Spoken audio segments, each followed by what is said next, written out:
अस्सलाम वालेकुम, मैं हूँ रिदा सैफी। नाजरीन, गिलगित बल्दिस्तान में पीटीआई की क्या मजबूत हुकूमत बनने जा रही है? सवाल ये है इसलिए क्योंकि गिलगित बल्दिस्तान इलेक्शन में कामयाब 5-7 उम्मीदवारों में से 5 उम्मीदवार इस वक्त पीटीआई में शामिल हो गए। अब एक सीट बचती है जो कि इस वक्त दरकार है पीटीआई को, जो मिलेगी तो फिर जी यकीनी तौर पर वहां पर हुकूमत बनाई जा सकती है बड़ी ईजिली।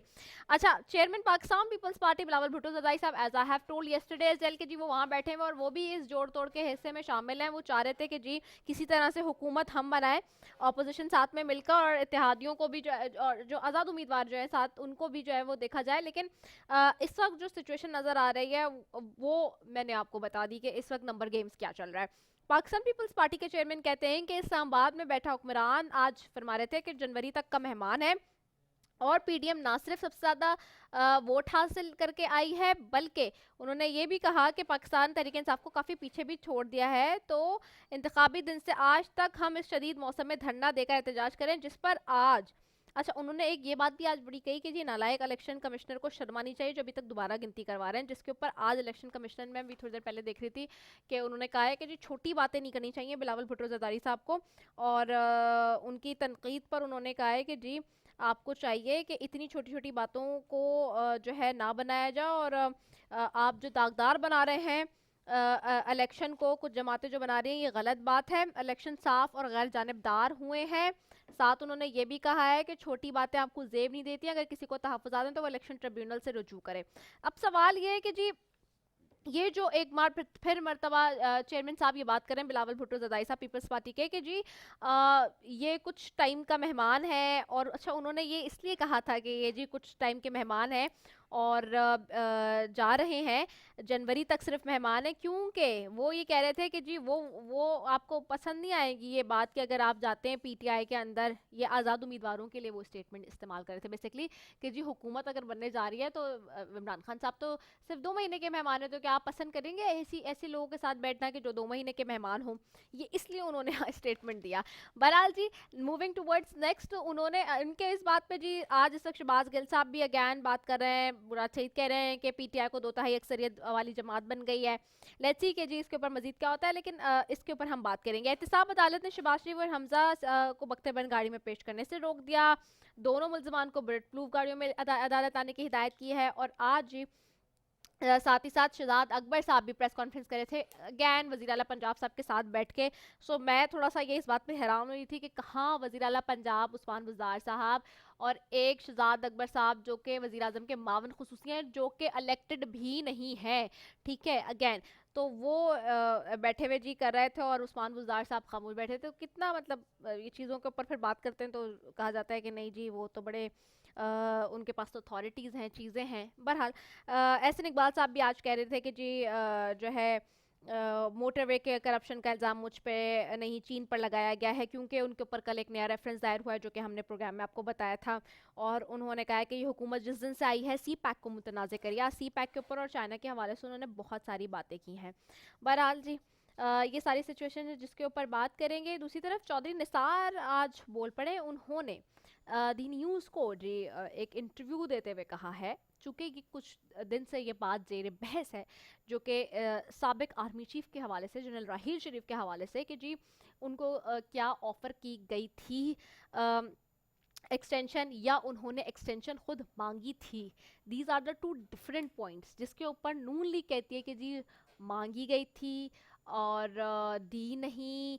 तो देर लॉट ऑफ कुछ कह रहे हैं कि नहीं जी मांगी थी लेकिन जो है वो हमने नहीं दी, ये देर थिंग्स, या हमने ऑफर की थी, उन्होंने, वो कह रहे हैं मैंने एक्सेप्ट नहीं की। So this is the things जिसको आज चौधरी निसार साहब उसके ऊपर बड़ा बोल रहे थे कि जी सख्ती से, कि जी साबिक आर्मी चीफ को के इस दावे को मैं मुस्तरद करता हूँ कि उन्होंने नून लीग की हुकूमत के दौरान शहबाज शरीफ के साथ मिलकर आर्मी चीफ के ओहदे में तोसी देने की पेशकश की थी, यानी कि चौधरी निसार ने। तो उन्होंने कहा इससे ज़्यादा मज़ाक खेज़ बात क्या है कि हमने उन्हें फील्ड मार्शल का ओहदा देने की तजवीज़ पेश की थी।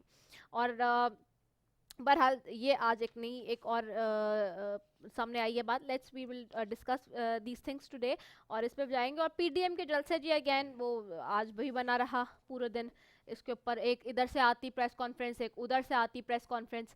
तो ये होता है सारी चीज़ें, तो इस वजह से जो है ये सारी चीज़ें आज भी रहीं। Well, we are going for the programme. मैं अपने मौजूद मेहमानों की तरफ जाती हूँ। सबसे पहले हमें ज्वाइन किया स्टूडियो में, हमारे साथ मौजूद हैं इस्माइल राहू साहब हैं, आप सुबाई वजीर सिंध हैं, आपको खुशामदीद कहती हूँ, बहुत शुक्रिया फॉर ज्वाइनिंग अस। साथ बैठी नुसरत वाहिद साहिबा है, मैंने पाकिस्तान तहरीक इंसाफ से, आपको खुशामदीद कहती हूँ, बहुत शुक्रिया नुसरत वाहिद साहिबा फॉर ज्वाइनिंग अस। और हमें all the way from Islamabad join करें निसार चीमा साहब हैं, आप MNA हैं मुस्लिम लीग नून से। Thank you so very much Nisar Cheema sahab for joining us. Nisar Cheema sahab, आपको मेरी आवाज़ आ रही है? हेलो जी निसार चीमा साहब, thank you so very much for joining us. जी, थैंक यू। सबसे पहले मैं आपकी तरफ आऊँगी इस्माइल राहू साहब। हम बात करते हैं गिलगित बल्तिस्तान में PTI की हुकूमत मजबूत बनने जा रही है क्या, क्योंकि 5 आज़ाद उम्मीदवार PTI में शामिल हो गए हैं, लेकिन चेयरमैन पीपल्स पार्टी तो आज बिलावल साहब आपके तो एक नई नवीद सुना रहे हैं कि जनवरी तक बैठे, पहले तो दिसंबर तक सुन रहे थे हम कि वज़ीर आज़म दिसंबर तक हैं, अब एक महीना थोड़ा और बढ़ गया, जनवरी तक की बात हो रही है। क्यों, क्या लालच दे रहे थे लोगों को कि जी ताकि वो आपके साथ आ सके, क्योंकि 2 महीने उनकी हुकूमत में रह गए? देखें, जैसे आपने शुरू में कहा कि आया GB में जो PTI हुकूमत बनाने जा रही है वो एक मजबूत हुकूमत बनाने जा रही है या नहीं। हाँ। तो ऐसी मजबूत हुकूमत होगी जो जैसी पाकिस्तान में मजबूत हुकूमत बनी हुई है इनकी, जैसी पंजाब में मजबूत हुकूमत बनी हुई है, जहाँ इलेक्शन हार के इन्होंने हुकूमत बनाई, पंजाब में हार गए, सिंध हार गए, दोनों बड़े सूबे हार के वफाक में इन्होंने हुकूमत बनाई है। और तो ऐसी ही हुकूमत बनेगी। और जहाँ तक आज़ाद उम्मीदवारों की शमूलियत का मामला है तो मैं समझता हूँ वो कोई हैरानगी की और कोई अचंभे की बात नहीं है जिस पे कहा जाए कि कोई बड़ी बात हो गई है और आज़ाद उम्मीदवार शामिल हो गए। आज़ाद उम्मीदवार इन्हीं के थे, इन्होंने ही जितवाए हैं सारे। हम ये जो बात इलेक्शन के हवाले से पहले से ही खदशात अपोजिशन इसका इजहार कर रही थी बार बार कई मरतबा कि हमें खदशा है कि इन इलेक्शनों को चुराया जाएगा, धांधली की जाएगी। और वही बात हुई कि आखिर तक नताइज रोक दिए गए और फिर ऐलान, जो सीटें ऐलान की गई, जितवाई हुई सीटें, जीती हुई सीटें के नताइज फिर चेंज करके पाकिस्तान PTI को जितवाया गया और अपोजिशन की जमायतों को, पाकिस्तान पीपल्स पार्टी को और नून लीग को हरवाया गया इसमें। और देखें, ये जो कहते हैं ना कि मैं सुनता हूँ कभी कभी इनके जो तोते बोलने वाले होते हैं जिनको फ़कत कोई काम नहीं होता और बोलना आता है और आके कहते हैं कि जी अपोजिशन का बयानिया उन्होंने मुस्तरद कर दिया। तो ये अब आलम आश्कार हो गया है कि वहाँ अपोजिशन का बयानिया मुस्तरद नहीं हुआ है। गिलगित बल्तिस्तान में हुकूमत का, PTI का, इमरान खान का जो है वो बयानिया मुस्तरद हुआ। खैर बयानिया तो उसका है ही नहीं कोई बयानिया उनका, सवाए अपोजिशन पे पॉलिटिकल विक्टिमाइजेशन करने के, नेब को इस्तेमाल करने के लिए, या जो अपोजिशन बात कहेगी अवाम की, पब्लिक की, महंगाई की, इन बातों को आके रद्द करने के अलावा, इन पे तनकीद करने के अलावा उनका कोई बयान नहीं है, उनका कोई प्रोग्राम नहीं है। लेकिन फिर भी देखें, वफाकी हुकूमत इनकी है। ये जो कहते हैं ना अपोजिशन का बयान है, भाई अब आप पुरानी ट्रैक रिकॉर्ड निकाल लें इलेक्शन का। 2009 में इलेक्शन हुए, जैसे आम तौर पर तासद कहा जाता है कि जिसकी वफाक की हुकूमत होती है वही पार्टी GB या कश्मीर के हवाले से जो होते हैं वो पार्टियां इलेक्शन वहाँ जीतती हैं।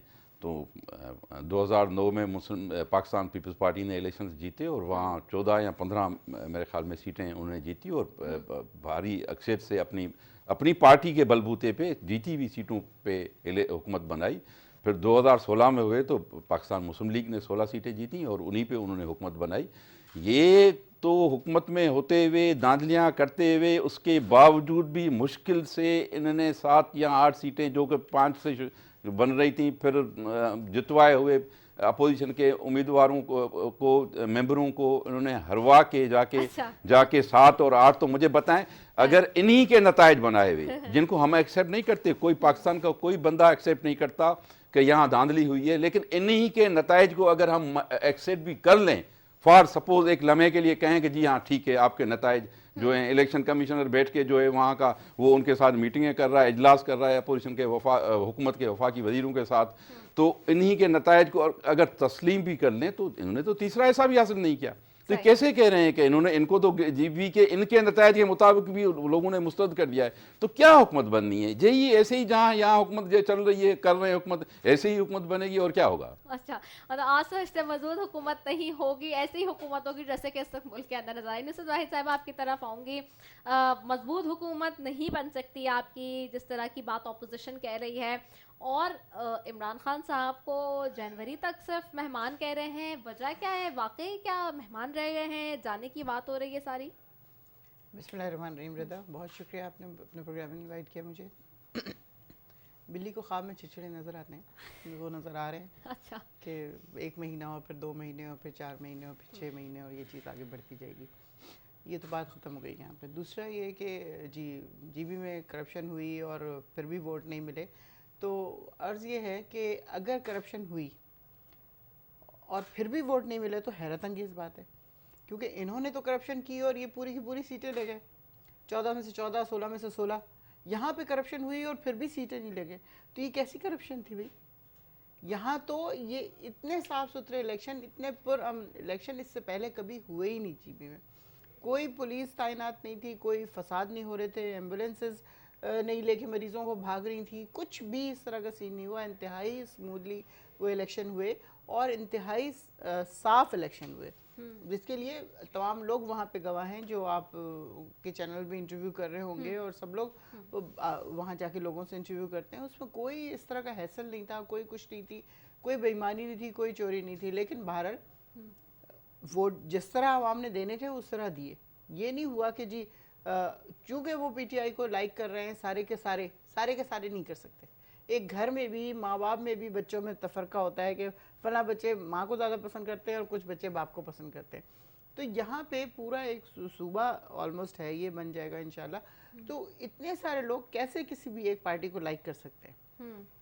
ज़ाहिर है उन्होंने सबने अपनी अपनी चॉइस के हिसाब से दिए। इन्होंने 4 सीटें ली, 2 सीटें ली और हमारी 9 सीटें हुई। और उसके अलावा आज़ाद उम्मीदवार थे। आज़ाद उम्मीदवार होते ही सिर्फ इस काम के लिए हैं, आज से नहीं हमेशा से, कि वो इलेक्शन लड़ते हैं और फिर अपनी मर्ज़ी से वो ज्वाइन कर लेते हैं जो भी सर्विंग हुकूमत होती है। और गिलगित बल्तिस्तान तो है ही हमेशा से फेडरल का, जो भी हुकूमत होगी वो उसको वोट देंगे। वो तो आस्ता आस्ता लोगों में शऊर आएगा। और नए पाकिस्तान में चेंजेस नहीं आई, यानी कि कोई भी पाकिस्तान में कैसे आ सकती हैं चेंजेस? मुझे नहीं, मैंने कहा नए पाकिस्तान में कोई तब्दीली नहीं, अभी इतनी जल्दी कोई चेंज आ नहीं सकता। मैं और आप चेंज नहीं ला सकते या प्राइम मिनिस्टर चेंज नहीं ला सकते। ये हमें मिलके चेंज करना पड़ेगा अपने आप को, सबसे पहले अपने आप को। जब तक हम अपने आप को चेंज नहीं करेंगे कोई किसी को चेंज नहीं कर सकता। ठीक है, इंडिविजुअल टू इंडिविजुअल चलेगा तो इंशाल्लाह एक दिन पाकिस्तान चेंज हो जाएगा। चलें ठीक है, मैं आपकी तरफ जाती हूँ। निसार चीमा साहब, डॉक्टर साहब मुझे बताइएगा, पीटीआई कह रही है कि गिलगित बल्तिस्तान में 2/3 अक्सरियत वाली जमात बन गई है, बहुत अच्छे नंबर गेम्स दिए, सीट्स में अच्छे खासे वोट लिए हैं। नून लीग कुछ और कह रही है, कभी नून लीग कह रही है सेलेक्टर्स को मुबारकबाद दें, इसकी भी मरियम नवाज साहिबा कल कह रही थी। आज भी नून लीग कह रही है कि जी जिस तरह से इन्होंने वोट लिए हैं वो बदतरीन गवर्नेंस है, तो किस तरह से जो है वो वोट ले सकते थे ज़्यादा, इसीलिए इतनी कम सीट्स ली हैं। सो अब जब हुकूमत बनने जा रही है तो क्या पीडीएम में इत्तेहाद निफाक नहीं रहा? क्या यहाँ पे भी पीडीएम जो है वो हमें नज़र आ रहा है कि लूजिंग पॉइंट पे जा रही है? क्योंकि हो तो सकता था कि पीडीएम अगर चाहती, क्योंकि 11 जमातों की एक प्लेटफॉर्म आपने बनाया है और बड़ा वोकली बनाया है, तो क्या हुकूमत नहीं बना सकते थे जीबी में अगर चाहते तो? ये फरमाइए कि देखिए हर पार्टी जो है जब भी इलेक्शन में जाती है तो उसका आखिर कुछ ना कुछ रिकॉर्ड होता है, कारकर्दगी होती है, परफॉर्मेंस होती है, जिसकी बुनियाद पे वो वोटर्स के पास जाके उनसे वोट मांगती है। ये फरमाएं कि ये पार्टी जो बज़ाहिर जीत की है इसकी कौन सी कारकर्दगी थी जिसकी बिना पर ये गए हैं वोटर्स के पास? ये जो इन्होंने एक अनप्रेसिडेंटेड जो महंगाई की है, नाकाबिले बर्दाश्त महंगाई जिसकी हमारे मुल्क की तारीख में मिसाल नहीं मिलती, जो बेरोजगारी हुई है, जो लाकानूनियत हुई है, जिस तरह के यूटर्न दिए गए हैं, जिस तरह अपनी करेंसी को, अपने रुपए को बेकदर किया गया है, ये कारकर्दगी है जिसकी बना पे इन्होंने वोट लेने थे। ये देखें कारकर्दगी की बना पे इनको तो ये है कि ये तो मुंह दिखाने के काबिल नहीं थे।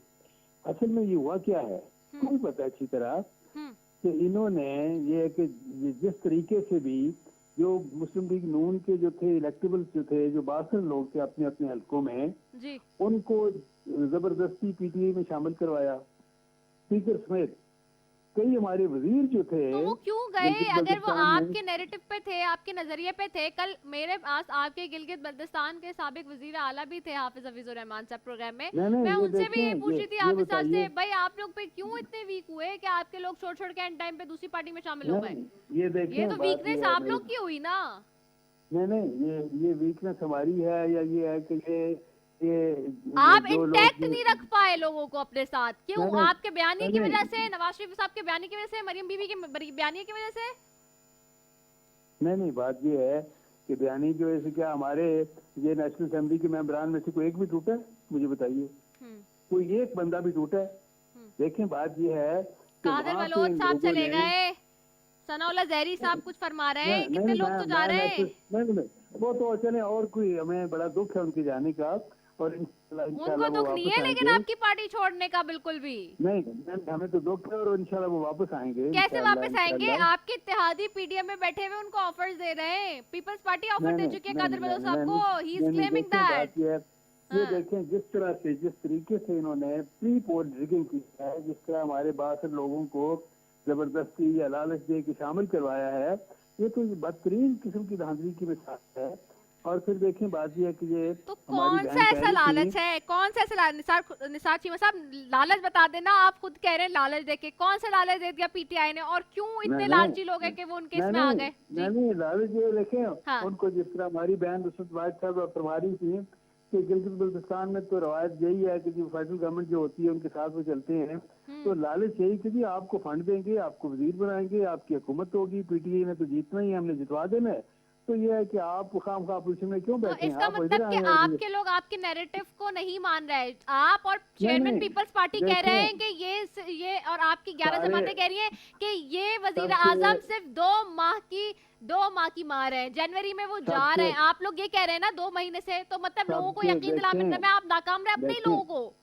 देखें बात ये है कि सब लोग आपकी तरह मजबूत नहीं होते रेदा। देखें आखिर ये है कि देखें कई चीजें होती हैं जो इंसान के लिए बड़े इंसेंटिव होते हैं, उसकी ये कि डामाडोल कर देती है इंसान को, लालच भी, खौफ भी, ये जो है ड्रावा भी, और एजेंसियों के ड्रावे जो हैं।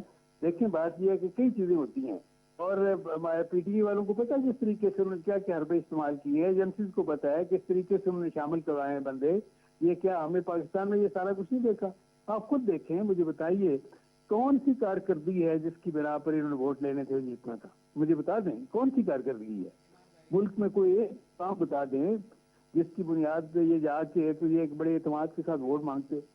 ये तो सवाल देखिए इनके झूठे इल्जाम, झूठे वादे, झूठे दावे, 1 करोड़ नौकरियां, 50 लाख घर, कौन से वो जाके उन्होंने जाहिर उन्होंने पूछना था कि भाई कितनी नौकरियां दे के आप आए हैं, कितने घर बना के आए हैं, आपने रुपए की कदर का क्या बेड़ागर्क कर दिया है, मईशत का बेड़ागर्क कर दिया है। तो कौन सी कारकर्दगी? वो तो सवाए धांधली के, ये चूंकि माहिर हैं धांधली के, 2018 में भी जिस तरह जीते आपको पता ही है, कौन सी वोट लेके जीते हैं? मैं तो मुझे ये समझ में नहीं आ रहा निसार चीमा साहब,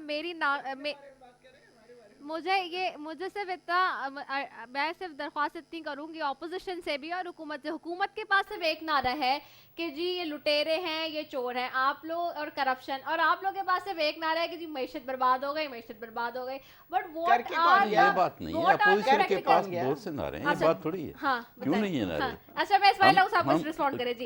हम देखें, हम अपोजिशन का सबसे बड़ा स्ट्रांग नारा ये है कि हम चाहते हैं कि पार्लियामेंट मजबूत हो, हकीकी जमहूरियत हो, लोगों के वोटों से हुकूमत बने। और फिर सबसे ज़्यादा आप जो कहती हैं कि महंगाई, मैशत, क्या सबसे बड़ा इन्हिसार तो मुल्क का तरक्की का मैशत पे इन्होंने वाकई जो तबाही और बर्बादी की है इस वक्त ये अपोजिशन का जो पॉइंट है जिस पे पीडीएम बना है, यही पाकिस्तान की अवाम का है नुक्ता। कि वो फिलफोर इस हुकूमत से निजात चाहते हैं। इन्होंने इतनी महंगाई की है, महंगाई का जो सुनामी लेके आए हैं, इन्होंने जो आसमान पे हर चीज़ को पहुंचाया हुआ है कि आम आदमी दरमियाने दर्जे का बंदे के को भी ज़िंदा रहने की जो है वो मुश्किल पड़ गई है इस वक्त। जो आप देख किसी भी बंदे से आप चली जाएं, जाके पूछें, मालूम करें कि इस हुकूमत की जो सूरत हाल है उन्होंने क्या क्या किया है। तो ये कहना इनके, हाँ इनके पास फ़कत ये, या तो जो अपोजिशन की बात आएगी, आपने देखा है लश्कर बिठाया हुआ है। किसी हुकूमत में ऐसा होता है कभी कि अगर कोई अपोजिशन का इवेंट हो, अपोजिशन को कोई आके प्रेस कॉन्फ्रेंस करे, अपोजिशन वाला कोई क़यादत बात करे, इस वक्त बिलावल साहब आते हैं बात करते हैं, या कोई और अपोजिशन का आता है बात करते हैं, फिर इनका लश्कर आ जाता है। वैसे हुकूमतों में आप देखेंगे, अगर पुराने तौर के एक बंदा आएगा, ठीक है, हुकूमत का दिफा करने का हक़ है, जवाबात देने का हक़ है, अपने व्यू पॉइंट रखने का हक़ है। इनके पास ना तो अपना कोई व्यू पॉइंट है, फ़कत गालियाँ देने के लिए आएंगे, तनकीद करने के लिए आएंगे, और कजी नहीं छोड़ेंगे जो उनके हैं रहनमा, वो जो फरमाते हैं कि जी नहीं छोड़ेंगे। और भाई नहीं छोड़ेंगे तो आपने तो मुल्क के अवाम को नहीं छोड़ा। इस वक्त पाकिस्तान के अवाम कह रहे हैं कि हम कैद में आ गए। इन्होंने तो ये जीबी के क्या लेवल पे हालत आप लोग की तो हुई है फिर इन्होंने। आप लोग तो क्लीन स्वीप करते हैं ना फिर, तो अगर आपके नैरेटिव के हमें साथ छोड़ आवाम दे, होती। मैंने जो बात की ना, हमें छोड़ दें, इनको क्या मिला। हाँ। हम तो कह रहे हैं हमारे साथ, लेकिन इनको क्या मिला। जैसे हमारी बहन ने कहा जो फेडरल गवर्नमेंट होती है वो जीती है, लेकिन इनसे तो वो भी नहीं जीत पाए, इसलिए कि बेईमानी मुस्तरद की हुआ, ना, बेईमानी लोगों ने की। मुस्तरद किया, बिल्कुल फिर हाँ, उन्होंने बिल्कुल। धांधली की, हाँ। इन्होंने रात के बीच में नताइज चेंज किए, लोगों ने वोट नहीं दिए इनको। पहले से ही खैर हम कह रहे थे कि ये होगा, अच्छा। ये जब ये हारेंगे तो यही शोर मचाएंगे कि धांधली हुई, धांधली हुई, चल धांधली हुई। ठीक, मैं इसमें आपसे रिस्पॉन्ड अभी मैं रहती हूँ, नुसरत राइट साहिबा करेंगी, बट मुझे शॉर्ट कमर्शियल ब्रेक की तरफ जाना है, so we are going for the short commercial break, will be right back after it, stay tuned.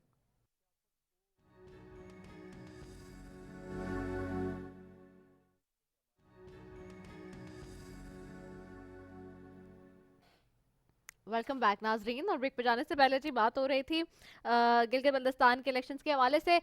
Before going to Nisar Cheema साहब, मैं नुसरत वाहिद साहिबा की तरफ आऊँगी, क्योंकि जाहिर सी बात है जिस तरह की बात कर रहे हैं, अपोजिशन कह रही है कि हमारा एक मौक़िफ़ नहीं है, हुकूमत ने जिस तरह का टफ टाइम दिया है लोगों को, जितनी महंगाई कर दी है, उसको मद्देनज़र रखते हुए तो अपोजिशन कह रही है हुकूमत को घर जाना ही होगा। जी जी, और महंगाई हमने की है, सारी मईशत हमने ख़राब की है, सब कुछ। ये तो बिल्कुल दूध की नहरें बहता हुआ छोड़ के चले गए थे। वो जो इतने बड़े बड़े इनके महल और प्लाजा और पता नहीं क्या क्या दुनिया जहान की इनकी चीज़ें हैं, वो खुद ब खुद बन गई, कहीं से उग के आ गई और सब कुछ बन गया। पाकिस्तान को तो ये बहुत ही हरा भरा छोड़ के गए थे, जिसकी जो हमने आके 2 साल में बिल्कुल उसको बंजर और वीरान और ख़ज़ा में बदल दिया। तो इस तरह की बातें करने से पहले थोड़ा सा अपने गिरबान में खुद झांक लेना चाहिए हर एक को कि क्यों इस हालत में पहुंचा पाकिस्तान, महंगाई क्यों हुई। जाहिर है आर्टिफिशियली जब आप नोट छापने बंद करेंगे, डॉलर ऊपर जाएगा, रुपए की कदर गिरेगी, तो क्या होगा, तो चीज़ें महंगी होंगी।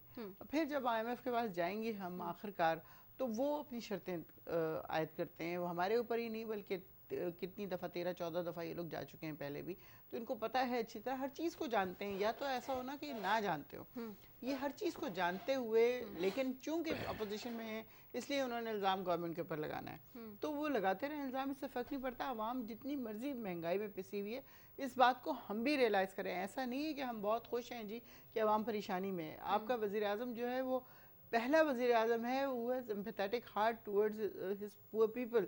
आपको पता है कि मईशत अब जो सनतें शुरू हुई हैं काम करनी, उसमें कितनी ज़्यादा उन्होंने रिलीफ दिया है सनतकारों को कि वो काम शुरू करें। किसी तरह जब वो काम शुरू करेंगे तो इसी तरह मज़दूरों को मजदूरी मिलेगी। इस वक्त फैसलाबाद में 2 लाख मजदूर कम हैं। वो सारे कहाँ से जाएंगे? इर्द गिर्द के गाँव से जाएंगे ना, लाहौर से जाएंगे, बाकी शहरों से जाएंगे, और इस तरह लोगों को रोज़गार मिलेगा। सिर्फ उसमें ही नहीं बल्कि तामीरात की जो सनत है वो जब काम शुरू करेगी, सीमेंट का आप देखें कितनी प्रोडक्शन बढ़ गई, बाकी चीज़ें, ये मतलब एक ऐसा खाली पाकिस्तान था जिसको भरने की कोशिश हो रही है। तो उसमें कुछ देर, कुछ साल आवाम को परेशानी का सामना करना पड़ेगा डेफिनेटली, लेकिन this would be the last year.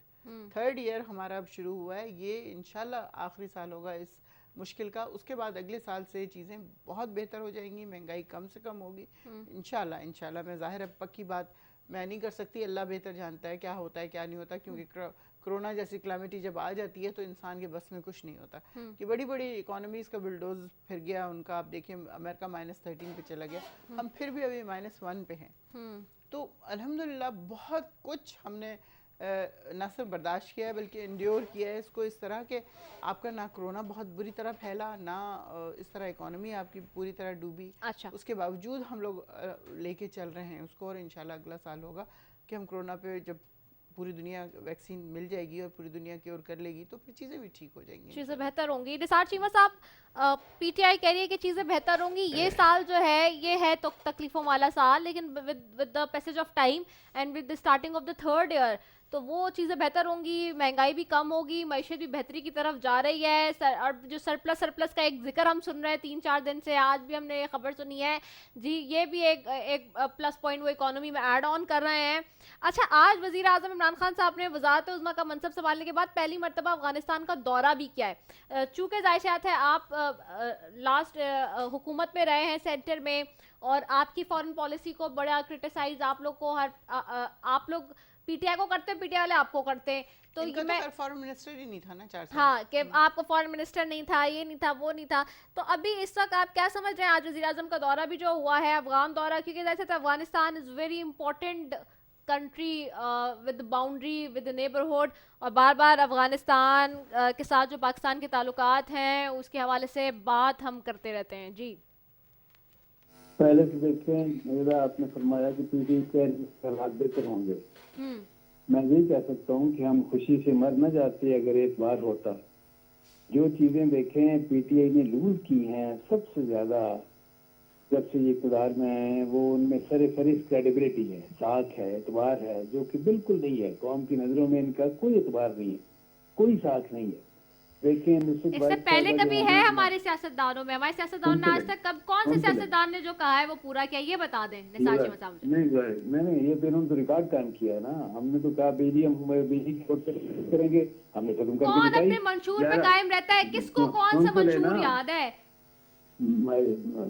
मोहतरमा रिदा साहिबा, मेरी बात तो मुझे याद है इसाकदार साहब जब बिल पेश कर रहे थे, हम यहाँ लाइव ट्रांसमिशन कर रहे थे, बजट पेश कर रहे थे, मुझे याद है पहले साल में, और बच्चों के डायपर्स पे और चॉकलेट्स पे जो जहाँ से पढ़ना शुरू हुआ था, एंड आई रिमेम्बर मैं जब ट्रांसमिशन करी थी साकदार साहब से, मैं उस वक्त जब ऑनर में उनसे बात कर रही थी, सो जिस तरह के रीजन दे रहे थे, आई स्टिल रिमेम्बर। एक ही सांस में चॉकलेट और डायपर्स, क्या आई स्टिल रिमेम्बर वो ट्रांसमिशन मुझे याद है बजट की, जब मैं साकदार साहब से बात करी थी जी। देखिए गुजारिश ये है, मेरी बात सुने रिदा, बात ये है कि हमारी बहन जो नुसरत वाहिद साहब है ना, ये हमारे दिल में बड़ा इनका एहतराम है, क्योंकि ये उन लोगों में, ये अब unlike most of the PTI spokesperson, she is very decent, very soft spoken, इसलिए हमारे दिल में इनका बड़ा एहतराम है।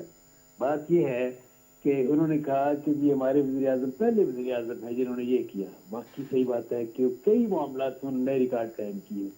वो पहले वज़ीर आज़म है जिन्होंने इतनी ज्यादा गलत बयानी की, इतने झूठे इल्जाम लगाए, इतने झूठे वादे किए, इतने झूठे दावे किए। अभी मैं बात कर रहा था 1 करोड़ नौकरियों की 50 लाख घरों की। ये वाहिद वज़ीर आज़म है, पहले वज़ीर आज़म है जिन्होंने इतने ज्यादा यूटर्न लिए। ये पहले वज़ीर आज़म है जिन्होंने अपने रुपए की कोई इस कदर बेकदर कर दिया।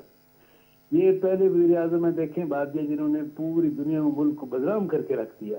कभी ये कहा कि ये जो है अलकायदा के दहशतगर्दों को ISI ने ट्रेनिंग दी, कभी कहा कि ईरान के खिलाफ पाकिस्तानी सरजमीन दहशतगर्दी के लिए इस्तेमाल होती रही। ये देखें बात यह है कि ये पहले वज़ीर आज़म है जिन्होंने मईशत का इस तरह बेड़ा गर्क किया जिसकी मिसाल नहीं मिलती हमारे मुल्क की तारीख में। देखें हमने ये पहली दफा ये GDP ग्रोथ जो -0.4 पे गई है हमारे मुल्क की तारीख में, पहली दफा। ये खैर से पहले वज़ीर आज़म है दुनिया में। देखें बेशुमार इन्होंने रिकॉर्ड कायम किए, नए रिकॉर्ड, कोई मुकाबला नहीं है इनका, इसमें कोई शक नहीं है। अफगानिस्तान की आपने बात की, अफगानिस्तान वो गए हैं, अल्लाह करे उनको अफगानिस्तान की जोग्राफी का पता हो, सही तरह से स्टडी करके गए हों, पढ़ लिख के गए हों। ये ना हो कि वो जो अफगानिस्तान को भी जापान के साथ मिला दें, उसकी बॉर्डर से उनके साथ मिला दें। इनको स्टडी करके जाना चाहिए, प्रॉपर ब्रीफिंग लेके जाना चाहिए वज़ारत ख़ारिजा से। और देखिए बात यह है कि अफगानिस्तान हमारा भाया मुल्क है, हमारा ब्रादर मुल्क है, उसके साथ हमारे ताल्लुकात बहुत बेहतर होने चाहिए। और देखें बात यह है कि बड़ा जुल्म किया उस वक्त जनरल मुशर्रफ ने जिनके साथ ये थे, रेफरेंडम में भी उनके साथ थे, जिन्होंने 9/11 के बाद यू टर्न लेके पूरी अफगान कौम को हमारे खिलाफ कर दिया, यानी उनको बदल कर दिया। जो हमारे ममनून थे, मशकूर थे, हमने उनकी बड़ी मदद की थी उनकी जंग आज़ादी में सोवियत यूनियन के खिलाफ। लेकिन इन्होंने ये कि यू टर्न लेके जनरल मुशर्रफ ने तो ये पूरे किए किराए पे पानी फेर दिया, उनको पूरी अफगान कौम को बदजन किया, जिसकी वजह से दहशतगर्दी भी यहाँ पे आई। और ये इमरान खान साहब खैर से उनके साथ थे, उनके फंड में भी उनके साथ थे। बात यह है कि इनको स्टडी करके जाना चाहिए। अफगानिस्तान के इंटरेस्ट जो है पाकिस्तान से वाबस्ता है, पाकिस्तान के मफादात उससे वाबस्ता है। दोनों बरादर मुल्क हैं, दोनों के दरमियान ताल्लुकात जो हैं बिल्कुल आइडियल होने चाहिए, जो कि हिंदुस्तान को, हमारे दुश्मनों को बिल्कुल ही दोहरा नहीं है। ठीक है, हमें बहुत सोच समझ के ये है कि इससे आगे बढ़ना चाहिए। तालिबान जो है वो हकीकत है वहाँ पे, और ये है कि उनको मुज़ाकरात की मेज पे लाने में पाकिस्तान का बड़ा रोल है। और ये है कि हमें बिल्कुल ये है कि इसमें ये तालिबान का और अफगान कौम का मफाद देखना चाहिए। यहाँ पे अमरीकी हमलावरों का, यहाँ की जो कठपुतली हुकूमत है वहाँ पे जो वो उसी तरह की है जिस तरह की पाकिस्तान में कठपुतली हुकूमत है। अच्छा, तो ये एक कठपुतली हुकूमत का वज़ीर आज़म दूसरी कठपुतली हुकूमत के सर जो है वो जो हुक्मरान है उनसे मिलने गया है, इससे ज्यादा मैं क्या कह सकता हूँ। अच्छा, ठीक है। मैं इस्माइल लेकिन इसके बावजूद चूंकि पाकिस्तान के वज़ीर आज़म इस वक्त वो जैसे भी है, इस वजह से हमारी ख्वाहिश है कि इनका दौरा भी कामयाब हो और हमारे ताल्लुकात उनके साथ बहुत खुशगवार हो अफगानिस्तान के साथ। चलें, आपने अपनी विशेष भी दे दी। मैं इस्माइल साहब आपकी तरफ आऊंगी। आप अग्री करते हैं क्या वज़ीर आज़म साहब का पहला दौरा है अफगानिस्तान है, पहली मरतबा वज़ारत-उज़्मा का मनसब संभालने के बाद, और डेफिनेट सी बात है जो अफगानिस्तान के साथ हमारे मामलात और जो फिर अफगान तालिबान का इशू और सारी चीज़ें और America and then so on, जो हमने अभी रिसेंट पास्ट में हमने देखा है कि जो एक डेवलपमेंट हुई और उसके बाद अब ये दौरा होना, आप किस तरह से इसको देखते हैं? देखिए, पाकिस्तान और अफ़गानिस्तान के जो तल्लुकात हैं वो हमेशा कॉम्प्लिकेटेड रहे हैं काफ़ी। कभी बाज़ औक़ात तो बिल्कुल ही करीबी रहे हैं और बाज़ औक़ात ज़्यादातर उनमें मसाइल होते रहते हैं। लेकिन मौजूदा हुकूमत में जो फ़ॉरेन पॉलिसी है वो आप देख रही हैं, आपको पता है कि इन्होंने फ़ॉरेन पॉलिसी पूरी कोई पॉलिसी है ही नहीं इनकी। मैं समझता हूँ कि पाकिस्तान इस वक्त जितना तन तना है, आइसोलेटेड है, पाकिस्तान की तारीख में इतना कभी नहीं रहा। इवन आमरीतों के दौर में भी इतना नहीं रहा जो इस वक्त जितना पाकिस्तान तना है। कोई भी ना हमारे जो नेबरिंग कंट्रीज़ हैं उनके साथ हमारे बेहतर तल्लुकात हैं, ना ही इंटरनेशनली हम वो अपना जो रेपो था या हम जो हमारे जो दोस्त ममालिक समझे जाते थे, जो मुश्किल औक़ात में हमें मदद करते थे, जो पाकिस्तान को मुश्किलात से निकालने में खड़े हो जाते थे, वो ममालिक वो भी इस वक्त पाकिस्तान के साथ नहीं है। तो मुकम्मल फेल्योर है इस हुकूमत का फ़ॉरेन पॉलिसी के हवाले से, ये मुकम्मल नाकाम हो चुके हैं। जहाँ तक पहली बात आपने जो शुरू में की, जिस पे जैसे चीमा साहब ने भी कुछ कहा और हमारी बहन ने भी कुछ कहा, कि अब देखें आप उससे अंदाज़ा कर लें कि जिस हुकूमत को, सिंधी में एक कहावत है कि जैसे हमारी बहन ने कहा कि अब इंशाल्लाह हो जाएगा, 2 साल ऐसे गुजर गए, ये गुजर गए हमारे। सिंधी में एक कहावत है हमारी कि सलो अंगूरियाँ भलो, यानी जो जब हम कोई बीज डालते हैं ना, जब वो ज़मीन से निकलता है उगते हुए उसका पता पड़ जाता है कि ये कैसा होगा। सही। और दूसरी कहावत है कि सबागो बार पींगे में पधरो, यानी जो जिस बच्चे को कुछ समझ में आता है कि ये बनेगा, कोई एक्स्ट्रा ऑर्डिनरी बनेगा, इसमें कोई वर्थ है, ये जाके आगे कोई काम करेगा, उसका झूले में ही पता पड़ जाता है। तो अब जिस सीएम को तीसरे साल में जाके पता पड़ता है कि मैं चीफ मिनिस्टर हूँ, अब मैं बताऊंगा कि जी अब मैं चीफ मिनिस्टर, असली चीफ मिनिस्टर बन के दिखाऊंगा, उस हुकूमत का क्या होगा? या आप बुज़दार साहब की बात कर रहे हैं? मैं और किसकी बात कर रहा हूँ? अब जब बुज़दार साहब ने कल स्टेटमेंट दिया, तो अच्छा, अब देखें आप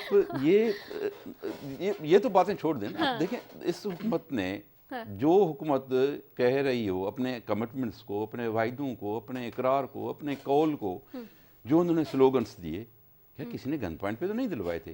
पॉलिटिकल जिनके पास ये कहते थे हमारे पास विजन है, हमारे पास होमवर्क है, हमारे पास शेडो कैबिनेट है, हमारे पास सब कुछ तैयारी है, प्रिपरेशन है हमारी, हम करके दिखाएंगे, खाली 90 दिन के लिए तो हमें हुकूमत मिले कि हम ये करके दिखाएंगे। उन्होंने हज़ारों वायदे कर दिए जिसमें कि जी लोन नहीं लेंगे किसी IMF के पास, कशकोल, अब तो कशकोल हाथ से जाता ही नहीं है, जो जिनको कशकोल तोड़ देना था अब वो दोनों हाथों में कशकोल है। हर वक्त हम जहाँ भी जा रहे हैं, वो पाकिस्तानी कोई भी जाता है तो उसको ये कहते हैं कि ये कशकोल वाला है। इन्होंने तो ये हालत कर दी है पाकिस्तान की।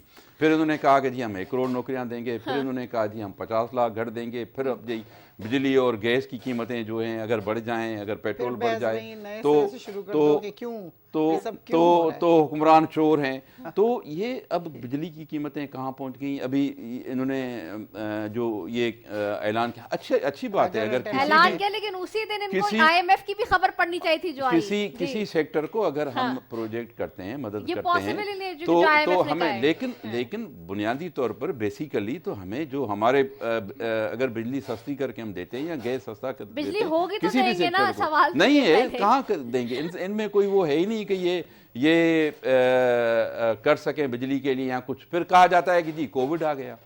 भाई कोविड आपको 18 और 19 का साल तो पूरा कोविड की कोई नाम निशान भी नहीं था, कोविड नहीं था पूरा साल। फिर 19 और 20 का भी आखिरी क्वार्टर जाके कोविड में मुतासर हुआ है हमारा। यानी अब हमारे पास तो उरूज इसका जो शुरू हुआ है मई में जाके शुरू हुआ उरूज, और फरवरी में हमारे पास, फरवरी में पहला केस आया, मार्च भी ऐसे निकल गया। तो आखिरी क्वार्टर दूसरे साल का भी आपका आखिरी क्वार्टर जाके कोविड में मुतासर हुआ है। आपने तो स्केप ले लिया, आपको तो एक रेस्क्यू मिल गया कि जी कोविड ना आता तो पता नहीं हम जो फने खान 30 मार खान जो कहते हैं ना, वो वरना हम 30 मार खान थे, हम ये भी कर देते, ये भी कर देते। तो मैं समझता हूँ कि इस वक्त इन्होंने जो तबाही की ये पाकिस्तान की बड़ी मतलब जो सपोर्टर थे, हम छोड़ दें ना, जो अब इनके लोग हों, इनकी जो रैंक्स हैं, इनके जो लोग बैठे हुए हैं, वो कहते हैं अगर आप उनके साथ बैठ जाएं ऐसे ही महफिलों में, बातचीत में, गपशप में, तो वो बताते हैं कि जी क्या उनकी हालत है, क्या नहीं है। तो मैं समझता हूँ कि अब ये इनके जाने का वक्त है। जो चेयरमैन बिलावल भुट्टो जरदारी साहब जो कहते हैं ना कि अब ये जाएंगे, तो ये पाकिस्तान की अवाम का फैसला है कि ये जाएंगे। ये पाकिस्तान पीपल्स पार्टी का फैसला नहीं है, ये फ़कत अपोजिशन, तमाम दूसरी अपोजिशन की पार्टियों का नहीं, ये पाकिस्तान की अवाम का फैसला है। क्योंकि अब अगर ये रहे तो पाकिस्तान की अवाम और ज़मीन दोज़ हो जाएगी। ठीक है, बस नुसरत वाहिद साहब आपकी तरफ आऊँगी। वज़ीर-ए-आज़म इमरान खान साहब ने पहली मरतबा अफगानिस्तान का दौरा किया है। निसार चीमा साहब कह रहे हैं वहाँ पे भी उन्होंने ब्लंडर्स मार दिए हैं, ये पढ़ के नहीं जाते तारीख, कुछ का कुछ कहीं ना कहीं कोई स्टेटमेंट दे देते हैं। ये क्या वजह है कि ठीक है, ये हम पहले खुश होते थे कि एक्सटेम्पोर पे पहली दफ़ा प्राइम मिनिस्टर जो है वो बात करने वाले, ऐसी काबिलियत वाले हैं कि फिल एक्सटेम्पोर का मैं नाज़रीन को बार बार बताती हूँ, फिल बदी बात करते हैं, पर्ची का इस्तेमाल नहीं करते थे। लेकिन वो अगर पर्ची का इस्तेमाल नहीं करते, लेकिन हिस्ट्री तो कुछ पढ़ के जाते हैं, जो ऑपोजिशन कहती है, या फैक्ट्स एंड फिगर्स तो पढ़ के जाएं। वो कभी जर्मनी को जापान से मिला देते हैं, कभी किसी को कुछ कर देते हैं। तो ये उसको तो खैर जाहिर है, अच्छा, उस चीज को तो बात नहीं करनी चाहिए। हाँ, तो आप क्या कैसे देख रहे हैं, ये आप लोग क्या समझ रहे हैं ये जो दौरा हुआ है? देखिए, ये दौरा जो है ये इस वक्त में है जब इस वक्त अमन की बेइंतहा ज़रूरत है। अफगानिस्तान के अपने तालिबान और ऑपोजिशन कह रहे हैं आप लोगों ने तो आइसोलेट कर दिया पाकिस्तान को, फॉरेन पॉलिसी आपकी बिल्कुल बेकार है, ऑपोजिशन कह रही है। लेकिन इनको ये तो शायद याद होगा कि शाह महमूद साहब इनके भी वज़ीर ख़ारजा थे। अगर वो इतने बुरे थे तो उनको क्यों रखा था? देखिए, बात ये है कि इस वक्त दुनिया जितनी तेज़ी से चेंज हो रही है और प्लानिंग्स जिस तरह चेंज हो रही हैं, उसमें किसी को भी कोई भी एक्टिव रोल अदा करने में कुछ वक्त लगता है। अब आप देख लें कि अभी जैसे प्राइम मिनिस्टर गए हैं अफगानिस्तान, तो वो एक अमेरिका चाहता है कि वहाँ से फ़ौज वापस ले ले, और उसके लिए वो रिलाय कर रहा है पाकिस्तान के ऊपर कि पाकिस्तान की हुकूमत अपना रोल अदा करे। क्योंकि प्राइम मिनिस्टर हमेशा से जब वो हुकूमत में थे या नहीं थे, उससे पहले से वो कह रहे हैं कि सॉरी कि जंग इसका मसला नहीं है, जंग से मसला हल नहीं होगा, सिर्फ अमन से, बातचीत से होगा। और उसी के ऊपर वो इंसिस्ट करते रहे, और आखिरकार आज पूरी दुनिया इस बात के ऊपर आई हुई है कि बातचीत से मसले हल होंगे, और उसी को आगे लेके चलने के लिए उन्होंने किया। आपको मैं बताऊं, 2008 और 9 की बात है कि इंडिया के 13 कॉन्सुलेट थे अफगानिस्तान में। उसने क्यों वहाँ बनाए थे वो सारे कॉन्सुलेट? सिर्फ अफगानिस्तान की ज़मीन इस्तेमाल करके वो चाहते थे पाकिस्तान के ऊपर जो हमले हों, जो दहशतगर्दी की चीज़ें हों, वो सारे वहाँ से करवा रहा था इंडिया। अब एक ऐसी हुकूमत है जिसको पता है कि ये सब कुछ हो रहा है। उससे पहले तो आपको पता है कि पहले आर्मी और फिर नवाज शरीफ की हुकूमत और फिर बाकी पीपल्स पार्टी भी आई और सब कुछ हुआ। लेकिन अब जो है ये पहली दफ़ा अमेरिका पाकिस्तान की तरफ आया है और उसने कहा है कि आप मुआहिदा करवाएं हमारा। अफगानी तालिबान के साथ मिलके। तो इस वक्त अल्हम्दुलिल्लाह बहुत चीज़ें आगे जा चुकी हैं और इंशाल्लाह नज़र भी आ जाएगा, जल्द ही अमेरिका भी वापस चला जाएगा। नई उनकी भी अपनी नई हुकूमत आ रही है, वो देखें क्या प्लान करती है क्या नहीं करती है। इसमें ये सब बातें करना बहुत आसान होता है कि जी उनको कुछ नहीं पता, हमें सब पता है। अच्छा, तो ये तो 2 साल का बच्चा भी बात कर लेता है कि मुझे सब पता है, जिस तरह ट्रम्प कहता था आई नो एवरीथिंग। अच्छा, ठीक है। तो ये खामखा की बातें हैं। आप रिजल्ट देखें 5 साल के बाद, 5 साल का मैंडेट दिया है ना अवाम ने, तो 5 साल के बाद आप बताइएगा कहाँ पे नाकाम हुए और कहाँ पे कामयाब हुए। ठीक है निसार चीमा साहब, 30 सेकेंड्स हैं बस मेरे पास, आप वाइंड अप करना चाहें इस पे जो बात उन्होंने कही उस पे। मैं तो यही कह सकता हूँ कि अगर ये दोनों की हालत ये है, हमारे वज़ीर आज़म के बारे में पाकिस्तानी कौम समझती है कि ये खुद आए नहीं लाए गए हैं, हाँ। मौजूदा अफगान हुक्मरान जो उनके बारे में अफगान कौम भी यही समझती है। तो ये है कि ये इनका दोनों का मिल बैठना जो है वो खूब गुजरेगी, जो मिल बैठेगी दीवाने लोग। लेकिन इसके बावजूद हमारी ख्वाहिश है, चूंकि पाकिस्तान की नुमाइंदगी वो कर रहे हैं जैसे भी हैं, लेकिन ये है कि हमारी ख्वाहिश है कि उनका दौरा कामयाब हो, पाकिस्तान और अफगानिस्तान के जो ताल्लुकात हैं वो खुशगवार हों, ज़्यादा मजबूत हों, बरादराना ताल्लुकात जो है हमारे दोस्ताना उनमें मजबूती आए और ये पायदार हों। और हमें यकीनन ये है कि वहाँ पे ये तालिबान का जो वहाँ की असल हकीकत है, वहाँ की नुमाइंदगी करते हैं और अफगान कौम का मफाद हर वक्त पेश नजर रखना चाहिए। चलें, ये तो आपकी तरफ से अच्छी ख्वाहिशात, नेक तमन्नाएं हैं, लेकिन मैं उम्मीद करती हूँ कि ये पार्टी का भी यही मौक़िफ़ हो आपकी नून लीग की तरफ से हुकूमत के लिए। वेल, बहुत शुक्रिया निसार चीमा साहब, डॉक्टर निसार चीमा साहब आपका बहुत शुक्रिया, इस्माइल राऊ साहब आपका बहुत शुक्रिया, नुसरत वाहिद साहब आपका बहुत शुक्रिया, आप तीनों मुअज़्ज़ज़ मेहमानों का बेहद शुक्रिया जी। आज हफ्ते का आखिरी प्रोग्राम होता है, अगले हफ्ते ज़िंदगी रही फिर दोबारा मुलाकात होगी। इसी के साथ अपनी मेज़बान रिजा सैफ़ी को दीजिए इजाज़त। पाकिस्तान जिंदाबाद।